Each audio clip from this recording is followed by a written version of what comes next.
When the industry started opening again post the lockdown, the consumer was not happy to pay that kind of a room tariff. 2021, 2022, it was all about, okay, hotel rates are expensive. Hotels महंगे हैं. They are charging us a lot.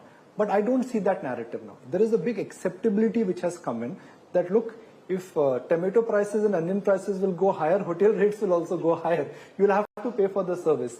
Is there a mindset change what you're seeing there? Because for a consumer, it's not pinching me now. I'm accepting it in my, planning. There are two things, if you're using the word change, which I'll come to. There is always a resistance to change. Of course. But fortunately or unfortunately, change is the only constant in our lives. So we are very happy and pleased with this change. And do you see this change will sustain?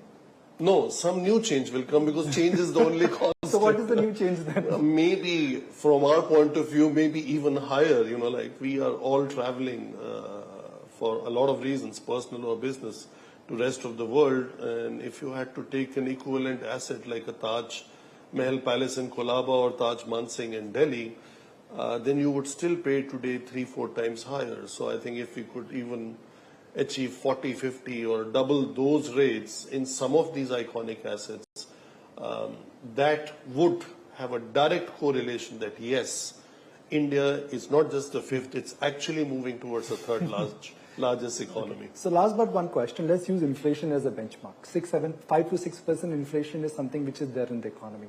So can I say that on a blended basis for Indian hotels, the trend for room rates could actually be at least double that of inflation? Let's say 12 to 15% could be the average yield increase every year. 6% the inflation year. On the total revenue, we should not ignore the fact in India that your rooms business is still, for a portfolio like us, less than 50% of the total revenue. And yes, for a company to have healthy business model and robust growth, an amount which is double than the inflation should be the revenue growth on the top line, whether it comes to rates, occupancies, weddings, F&B, restaurants, wherever it comes from, that is the kind of growth that is needed.